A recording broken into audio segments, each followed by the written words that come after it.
الحمد لله رب العالمين والعاقبة للمتقين والصلاة والسلام على رسوله محمد وعلى آله وأصحابه أجمعين وعلى من تبعهم بإحسان إلى يوم الدين.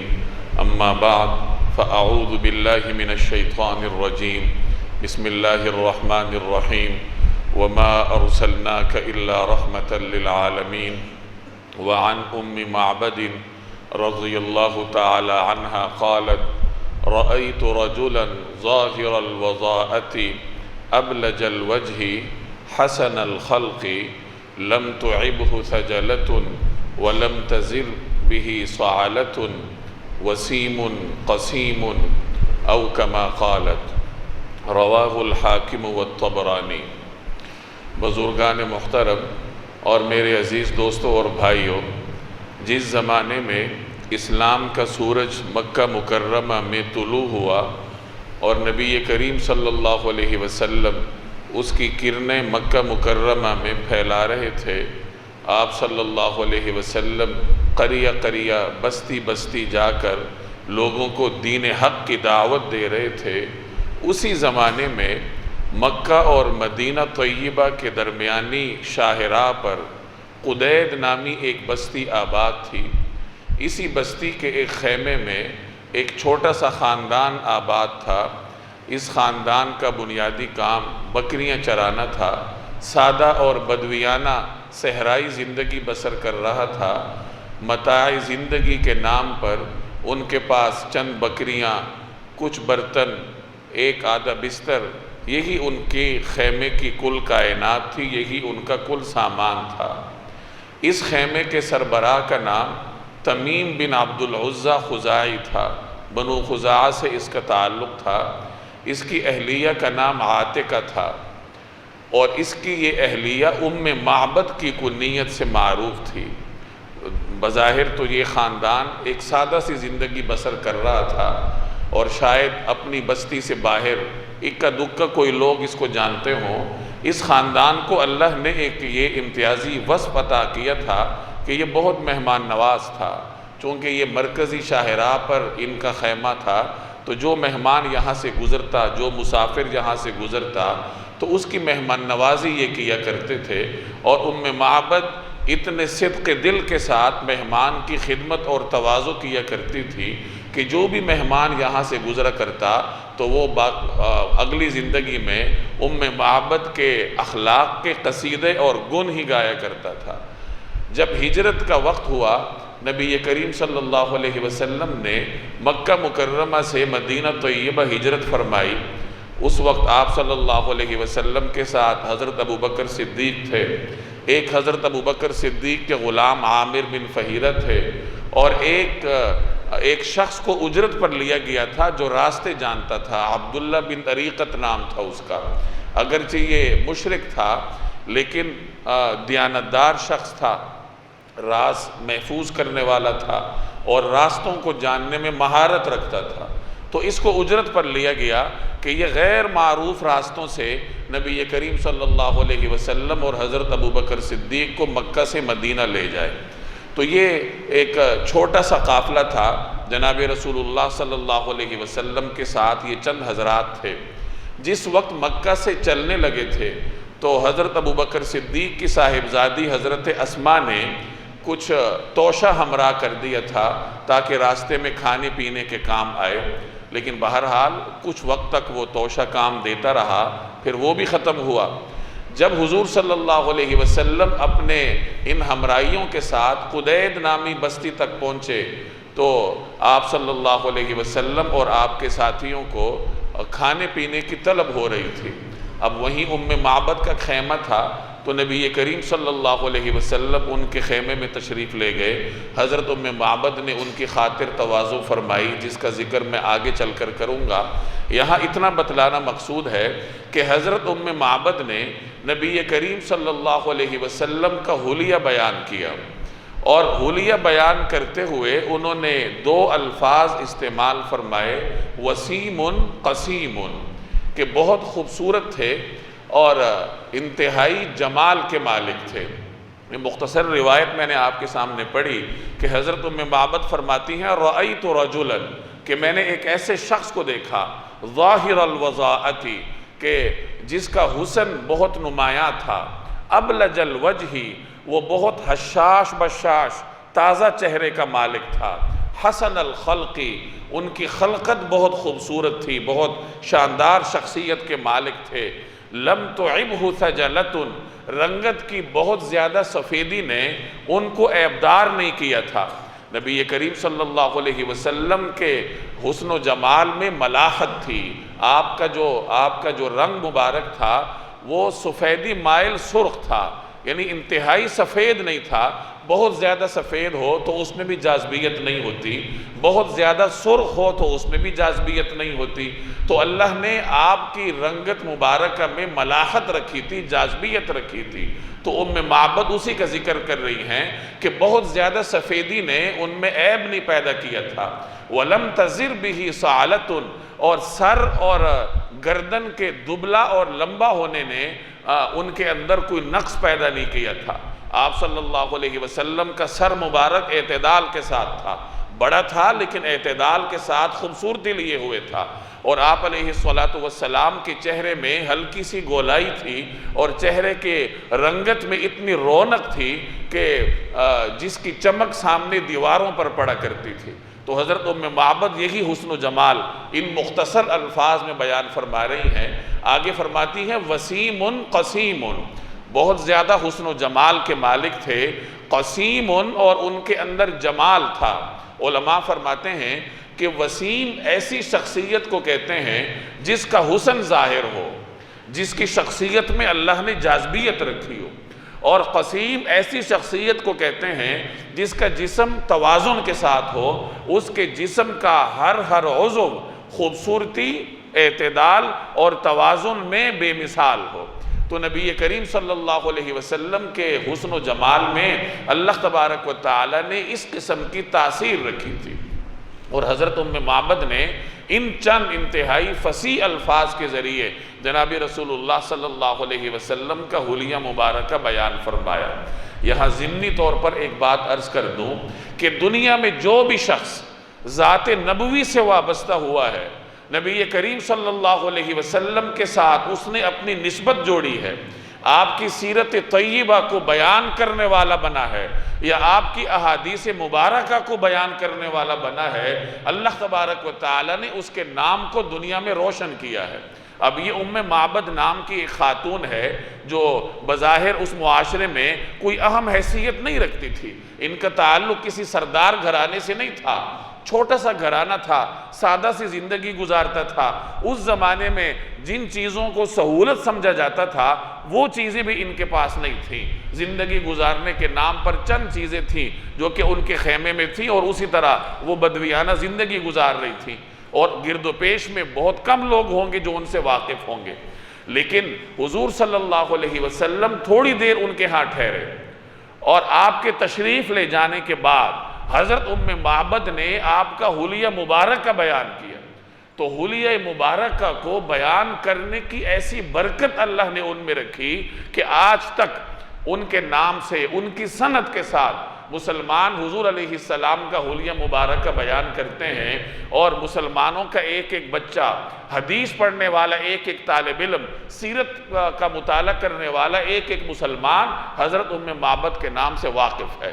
تو اس سے معلوم ہوا کہ جو بھی آدمی، چاہے وہ مال و دولت میں کم ہو زیادہ ہو، دنیا کا منصب رکھتا ہو نہ رکھتا ہو، اگر وہ سرکار دو عالم صلی اللہ علیہ وسلم کی ذات مبارکہ کے ساتھ اپنے آپ کو جوڑے رکھے گا، آپ کی سیرت طیبہ کے ساتھ اپنے آپ کو وابستہ کرے گا، کسی بھی اعتبار سے سیرت طیبہ آپ کے حالات مبارکہ کو دنیا کے سامنے لانے کی کوشش کرے گا، تو اس کو جو اجر ملے گا وہ تو ملے گا، لیکن اللہ اس کو ایک اضافی نعمت یہ دے گا کہ دنیا میں اس کا نام روشن کر دیتا ہے۔ تو آپ صلی اللہ علیہ وسلم کو اللہ تبارک و تعالی نے جن بے مثال صفات سے نوازا تھا، ان میں ایک صفت یہ تھی کہ آپ کے جسد اطہر کے ہر عضو کو اللہ تبارک و تعالی نے بے مثال اور بے نظیر توازن اور حسن عطا کیا تھا۔ آپ کے جسد اطہر میں اللہ نے بہت ساری صفات رکھی تھی۔ ایک نمایاں صفت یہ تھی کہ آپ کے جسد اطہر میں ایک امتیازی خوشبو اللہ نے رکھی تھی، جو آپ کے جسد اطہر کی ذاتی خوشبو تھی۔ اگر آپ خوشبو استعمال نہ بھی فرماتے پھر بھی آپ صلی اللہ علیہ وسلم کے جسد اطہر سے ایسی خوشبو اور ایسی مہک اٹھتی تھی کہ لوگوں نے ایسی خوشبو کبھی سونگھی نہیں ہوتی تھی، اور یہ آپ کے ولادت کے وقت سے تھا۔ سیدہ آمنہ سے یہ قول منسوب ہے کہ جب حضور صلی اللہ علیہ وسلم کی ولادت ہوئی تو اس وقت ایک ایسی مہک اٹھی کہ ہم لوگ اس مہک سے پہلے واقف نہیں تھے، اور جب آپ صلی اللہ علیہ وسلم کو رضاعت کے لیے بنو سعد لے جایا گیا، اماں حلیمہ آپ کو اپنے ساتھ لے گئیں، تو اماں حلیمہ سے یہ بیان منسوب ہے کہ وہ فرماتی ہیں کہ ہمارا گھرانہ بلکہ ہمارا پورا قبیلہ مہک اٹھا جناب نبی کریم صلی اللہ علیہ وسلم کی تشریف آوری کی وجہ سے۔ آپ جس گلی سے تشریف لے جاتے تو بعد میں دیر تک وہاں مہک اٹھتی رہتی، اور صحابہ کرام اس خوشبو سے پہچان لیتے تھے کہ نبی کریم صلی اللہ علیہ وسلم اس طرف تشریف لے گئے۔ آپ کے پسینہ اقدس میں اللہ تبارک و تعالی نے ایسی خوشبو رکھی تھی کہ جس کی کوئی نظیر زمین میں ملتی نہیں تھی۔ حضرت ام سلیم رضی اللہ تعالی عنہا، جن کے ساتھ آپ کا رضاعت کا رشتہ تھا، انہیں یہ اعزاز حاصل تھا کہ نبی کریم صلی اللہ علیہ وسلم اکثر اوقات ان کے ہاں دوپہر کو قیلولہ فرمایا کرتے تھے۔ وہ آپ کے لیے بستر بچھاتی تھیں، آپ وہاں دوپہر کو آرام فرماتے تھے۔ اب بسا اوقات گرمیوں کے موسم میں جب آپ قیلولہ فرما کر اٹھتے تو بستر پر آپ کے پسینہ مبارکہ کے کچھ قطرے ہوں گے، تو حضرت ام سلیم ایک شیشی میں وہ قطرے جمع کر کے رکھتی تھی۔ جب حضرت انس کا انتقال ہونے لگا، حضرت انس انہی حضرت ام سلیم کے صاحبزادے ہیں جنہوں نے حضور علیہ السلام کا پسینہ اقدس شیشی میں جمع کیا، تو جب ان کا انتقال ہونے لگا تو انہوں نے یہ وصیت کی کہ میرے کفن پر اور میرے جسم پر اس شیشی میں سے کچھ مبارک محلول مل دیا جائے جو میری والدہ ماجدہ نے نبی کریم صلی اللہ علیہ وسلم کے پسینہ اقدس کے قطروں سے اس شیشی کو بھر رکھا تھا اور اس میں جمع کیا ہوا تھا۔ تو اللہ تبارک و تعالی نے آپ کے جسد اطہر میں اس قسم کی امتیازی صفات رکھی تھی۔ آپ کے دست اقدس میں اللہ تبارک و تعالی نے بہت ساری صفات رکھی تھی۔ ایک تو آپ کے دست اقدس میں وہی صفت تھی جو آپ کے پورے جسد اطہر میں تھی کہ خوشبودار ہوا کرتا تھا۔ جو آدمی آپ سے ہاتھ ملاتا تو وہ دیر تک اپنے ہاتھ میں حضور علیہ السلام کے دست اقدس کی خوشبو محسوس کرتا تھا۔ حضرت جابر بن سمورہ فرماتے ہیں کہ ایک مرتبہ آپ صلی اللہ علیہ وسلم مسجد نبوی سے باہر تشریف لائے تو بچے کھیل رہے تھے، میں بھی ان کے ساتھ تھا، تو آپ صلی اللہ علیہ وسلم بچوں کی جانب تشریف لائے۔ بچوں سے محبت کرنا یہ نبی کریم صلی اللہ علیہ وسلم کا مستقل طرز عمل تھا۔ اپنے خاندان کے بچوں سے بھی پیار فرماتے تھے اور عام مسلمانوں کے بچوں سے بھی آپ پیار کرتے تھے۔ کبھی کبھار آپ بچوں کے درمیان تشریف لاتے اور ان کے درمیان دوڑ کے مقابلے کرواتے تھے۔ تو اس طریقے سے بچوں کے ساتھ آپ صلی اللہ علیہ وسلم انسیت اور لگاؤ کا معاملہ فرماتے۔ تو حضرت جابر فرماتے ہیں کہ حضور علیہ السلام بچوں کی جانب تشریف لائے اور بچے ان سے ملنے لگے، آپ صلی اللہ علیہ وسلم ان کے سروں پر ہاتھ پھیرنے لگے، تو میں نے بھی آپ سے ہاتھ ملایا اور میں نے آپ صلی اللہ علیہ وسلم کے دست اقدس کو ٹھنڈا پایا، آپ کی ٹھنڈک میں نے محسوس کی، اور آپ کا دست اقدس ایسا معطر تھا، ایسا خوشبودار تھا کہ ایسے معلوم ہوتا تھا کہ ابھی آپ نے عطار کی ڈبیا سے ہاتھ نکالا ہو۔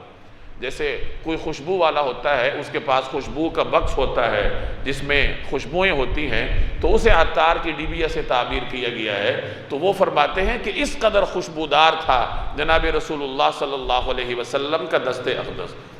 حضرت ابو جحیفہ فرماتے ہیں کہ ایک مرتبہ نماز کے بعد حضور علیہ السلام کھڑے ہوئے، صحابہ کرام آپ سے ملنے لگے، تو میں بھی گیا اور میں نے حضور علیہ السلام سے ہاتھ ملایا، تو میں نے آپ کے دست اقدس کی ٹھنڈک اور خوشبو کو محسوس کیا۔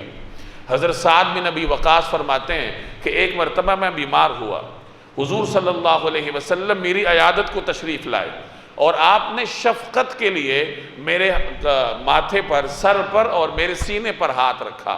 تو سعد بن ابی وقاص فرماتے ہیں کہ میں آج تک اپنے جگر تک نبی کریم صلی اللہ علیہ وسلم کے دست اقدس کی ٹھنڈک کو محسوس کرتا ہوں۔ تو اللہ تبارک و تعالی نے نبی کریم صلی اللہ علیہ وسلم کے دست اقدس میں اس طریقے سے ٹھنڈک اور خوشبو رکھی تھی کہ جو آدمی بھی آپ سے ہاتھ ملاتا تو وہ دیر تک آپ کے دست اقدس کی خوشبو اپنے ہاتھوں پر محسوس کرتا۔ دوسری صفت یہ تھی کہ اللہ نے حضور علیہ السلام کے دست اقدس کو بے مثال تاثیر سے نوازا تھا۔ آپ کے دست اقدس پر اللہ نے ایسے واقعات سرزد کروائے جو عام طور پر رونما نہیں ہوتے تھے۔ ایک مرتبہ غزوہ بدر میں حضرت عکاشہ رضی اللہ تعالی عنہ کی تلوار ٹوٹ گئی۔ اب لڑائی کرنی ہے تو تلوار نہیں ہے۔ حضور علیہ السلام کی خدمت میں حاضر ہوئے۔ آپ صلی اللہ علیہ وسلم نے ایک خشک لکڑی ان کے ہاتھ میں پکڑا دی۔ اب آپ کے دست اقدس کے لمس کی برکت تھی کہ وہ خشک لکڑی جب حضرت عکاشہ کے ہاتھ میں گئی تو وہ ایک تیز اور آبدار تلوار کی صورت اختیار کر گئی، چنانچہ حضرت عکاشہ پہ اس سے لڑائی لڑتے رہے۔ اسی طرح کا واقعہ غزوہ بدر کا بھی منقول، غزوہ احد کا بھی منقول ہے، حضرت عبداللہ بن جحش رضی اللہ تعالی عنہ کا، کہ ان کی تلوار ٹوٹ گئی۔ وہ حضور علیہ السلام کی خدمت میں حاضر ہوئے تو آپ نے کھجور کی ٹہنی انہیں عطا فرمائی، اور آپ کے دست اقدس کے لمس کی برکت تھی کہ وہ کھجور کی ٹہنی جب ان کے پاس گئی تو ایک شاندار تلوار کی صورت اختیار کر گئی۔ ایک مرتبہ حضرت ابو قتادہ رضی اللہ تعالی عنہ غالباً عشاء کی نماز میں حاضر ہوئے۔ اب اس وقت بارش ہو رہی تھی، طوفان تھا، نماز کے بعد انہوں نے گھر جانا تھا تو باہر بالکل اندھیرا تھا، تو آپ صلی اللہ علیہ وسلم نے انہیں ایک خشک لکڑی عطا فرمائی اور فرمایا کہ یہ لکڑی اپنے ہاتھ میں پکڑ لو، اس کو اپنے آگے آگے رکھ کر لے کے جاؤ، یہ تمہیں روشنی دے گی۔ وہ خشک لکڑی حضور علیہ السلام کے لمس کی برکت سے ان کے لیے روشنی کا منبع ثابت ہوئی اور ایک ٹارچ کی طرح ان کو روشنی دیتی گئی، اور اس کی روشنی میں حضرت ابو قتادہ رضی اللہ تعالی عنہ اپنے گھر تشریف لے گئے۔ حضرت ابو زید انصاری رضی اللہ تعالی عنہ ایک صحابی ہیں، ان کے سر پر نبی کریم صلی اللہ علیہ وسلم نے اپنا دست اقدس رکھا تھا۔ آپ کے ہاتھ رکھنے کی برکت تھی کہ ان کے سر کے اور داڑھی کے بال اخیر عمر تک سیاہ رہے۔ آپ نے ان کے سر پر ہاتھ بھی رکھا اور ان کو دعا بھی دی، ان کو حسن اور خوبصورتی کی دعا دی۔ اس کی برکت یہ ہوئی کہ انہوں نے 100 برس کی عمر پائی تھی، لیکن 100 برس کی عمر تک پہنچ کر بھی ان کے سر اور داڑھی کے بال بالکل سیاہ تھے، تر و تازہ تھے، اور ان کا چہرہ انتہائی تر و تازہ اور حشاش بشاش ہوا کرتا تھا۔ یہ وہ تاثیر کے مختلف واقعات ہیں جو جناب رسول اللہ صلی اللہ علیہ وسلم کے دست اقدس پر ظاہر ہوئے۔ تیسری صفت اللہ نے آپ کے دست اقدس کو یہ عطا کی تھی کہ اللہ نے ان میں برکتیں رکھی تھی۔ جس چیز کو آپ کا ہاتھ چھو جاتا اللہ تبارک و تعالی اس میں برکتیں ڈال دیا کرتے تھے۔ حضرت ابو ہریرہ فرمایا کرتے تھے کہ اسلام لانے کے بعد مجھے 3 بڑی مصیبتوں کا سامنا ہوا ہے۔ ایک تو حضور علیہ السلام کی رحلت، کہ آپ کا سانحہ ارتحال، آپ کا دنیا سے پردہ فرما جانا، یہ میرے لیے بہت بڑی آزمائش تھی۔ اور دوسری آزمائش حضرت عثمان کی شہادت ہے کہ ان کی شہادت کی وجہ سے مسلمانوں میں فتنے نمودار ہوئے۔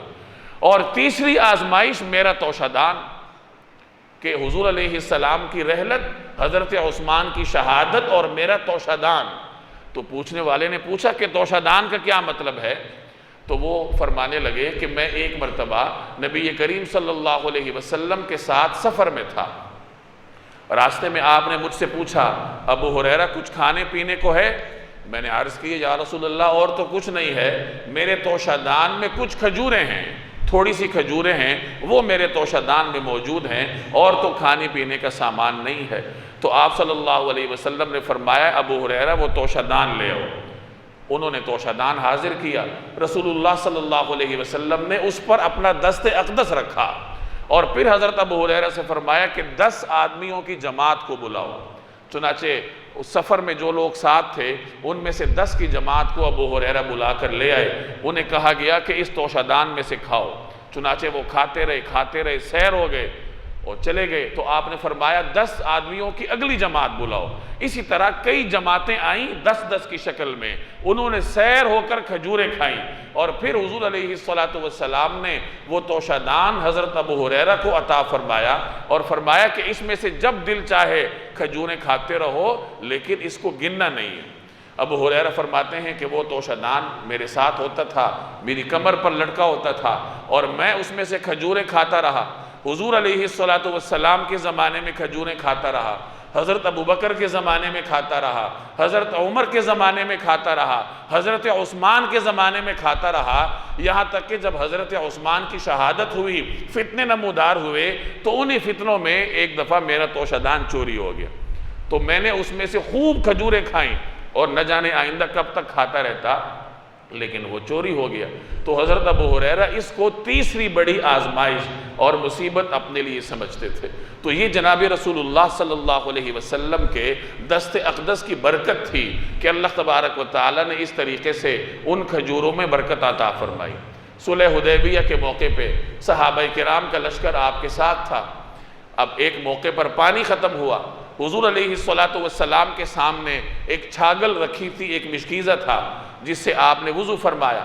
صحابہ کرام قریب تھے، انہوں نے عرض کیا کہ یا رسول اللہ، لشکر میں تو پانی نہیں ہے، یہ جو آپ کے سامنے چھاگل ہے یا مشکیزہ نما برتن ہے، اس میں جو پانی تھوڑا سا ہے، اس کے علاوہ پورے لشکر میں ہمارے پاس پانی نہیں ہے۔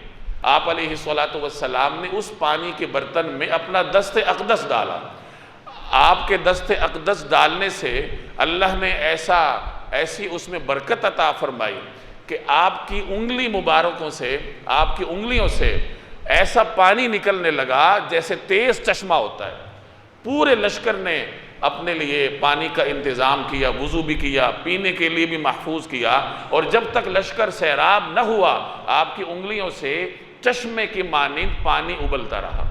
اسی طرح ایک اور سفر کے موقع پر صحابہ کرام کو پانی کی ضرورت ہوئی، قریب پانی نہیں تھا۔ نبی کریم صلی اللہ علیہ وسلم کے حکم پر کچھ صحابہ آگے چلے گئے، پانی تلاش کر رہے تھے۔ ایک خاتون انہیں جاتے ہوئے ملی جو ایک سواری پر سوار تھی، دونوں طرف مشکیزیں لٹک رہے تھے۔ صحابہ نے اس سے پوچھا کہ یہاں قریب میں کوئی پانی ہے؟ اس نے کہا کوئی پانی نہیں ہے۔ پوچھا گیا پانی کہاں ملے گا؟ اس نے کہا میرے گھر سے اتنے دن کے فاصلے پر پانی ملتا ہے۔ تو صحابہ کرام اس کو لے کر حضور علیہ السلام کی خدمت میں حاضر ہوئے۔ اس خاتون نے یہی عرض کیا کہ پانی بہت دور ہے، ساتھ یہ بھی عرض کیا کہ میں یتیم بچوں کی ماں ہوں۔ اس نے یہی سمجھا کہ میں کسی فوج کے قبضے میں آ گئی ہوں، اب پتہ نہیں میرے ساتھ کیا سلوک ہوگا۔ تو وہ کہنے لگی کہ میں تو یتیم بچوں کی ماں ہوں، گویا کہ میرے اوپر رحم کیا جائے۔ تو رسول اللہ صلی اللہ علیہ وسلم نے صحابہ کرام سے فرمایا کہ اس کے مشکیزوں کو قریب کرو۔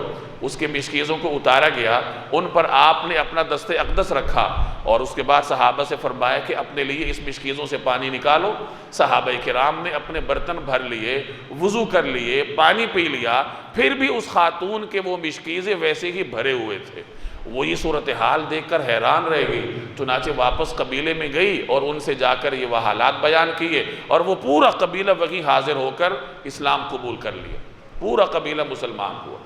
تو یہ میں نے چند واقعات عرض کیے ہیں جو آپ علیہ السلام کے جسد اطہر کے ایک حصے آپ کے دست اقدس سے تعلق رکھتے ہیں کہ کس طریقے سے اللہ تبارک و تعالی نے آپ کے دست اقدس میں تاثیر رکھی تھی، آپ کے لعاب مبارک میں اللہ نے شفا رکھی تھی۔ کئی ایسے واقعات منقول ہیں کہ کسی بیمار کو نبی کریم صلی اللہ علیہ وسلم نے اپنا لعاب مبارک عطا کیا تو اللہ نے اسے شفا عطا فرمائی۔ غزوہ خیبر کے موقع پہ ایک مرتبہ آپ صلی اللہ علیہ وسلم نے فرمایا کہ کل میں ایک ایسے شخص کو جھنڈا دوں گا جس سے اللہ اور اس کا رسول راضی ہے اور جس کے ہاتھ پر یہ قلعہ فتح ہوگا۔ اب ہر ایک کی یہ خواہش تھی، ابو بکر کی، حضرت عمر کی، کہ مجھے عطا ہو تاکہ حضور علیہ السلام کی یہ خوشخبری مجھ سے متعلق ہو۔ جب اگلا دن ہوا تو آپ نے فرمایا علی کہاں ہیں؟ تو عرض کیا گیا وہ تو آنکھوں کی بیماری میں مبتلا ہے، انہیں آشوب چشم کا مرض لاحق تھا۔ حضور علیہ السلام نے فرمایا کہ ان کو بلاؤ۔ حضرت علی حاضر ہوئے تو نبی کریم صلی اللہ علیہ وسلم نے اپنا لعاب مبارک ان کی آنکھوں میں لگایا تو ان کی آنکھیں وہیں ٹھیک ہو گئیں۔ پھر آپ نے انہیں لشکر کی سربراہی عطا فرمائی اور انہیں قلعہ فتح کرنے کے لیے بھیجا۔ عبداللہ بن عتیق رضی اللہ تعالی عنہ ایک صحابی ہیں، یہ ایک مہم سے واپس آ رہے تھے، ان کی ٹانگ ٹوٹ گئی تھی۔ اسی حالت میں نبی کریم صلی اللہ علیہ وسلم کے پاس آئے، آپ علیہ السلام نے اپنا لعاب مبارک، اپنا دست اقدس ان کے ٹوٹی ہوئی ٹانگ پر پھیرا۔ اللہ تبارک و تعالی نے ان کی ٹانگ کو ایسا تندرست کر دیا جیسے کچھ ہوا ہی نہ ہو۔ یہ وہ بے مثال واقعات ہیں جن کا تعلق جناب رسول اللہ صلی اللہ علیہ وسلم کے جسد اطہر، آپ علیہ السلام کے دست اقدس اور آپ کے مبارک لعاب سے ہے۔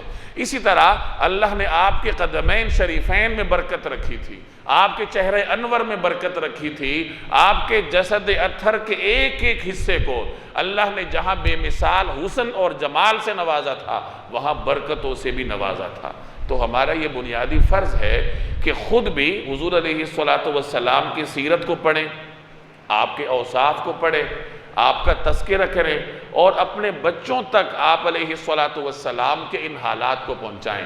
میں نے شروع میں عرض کیا کہ دنیا میں جو بھی آدمی اپنے آپ کو ذات نبوی سے وابستہ کرتا ہے، آپ علیہ السلام کی سیرت سے وابستہ کرتا ہے، آپ کی احادیث سے، آپ کی سنت سے وابستہ کرتا ہے، اللہ تبارک و تعالی اس کو اپنی زندگی میں ایسی برکتوں سے نوازتا ہے کہ وہ خود حیران ہوتا ہے۔ تجربہ کر کے دیکھ لیجئے، تو خود بھی سیرت کا مطالعہ کیجئے اور اپنی اولاد کو بھی اسی طرح متوجہ کریں کہ وہ نبی کریم صلی اللہ علیہ وسلم کے حالات پڑھیں، آپ کی سنت پڑھیں اور پھر اس پر عمل کرنے کی کوشش کریں۔ اللہ جل جلالہ عمل کی توفیق عطا فرمائے۔ وما علینا الا البلاغ المبین۔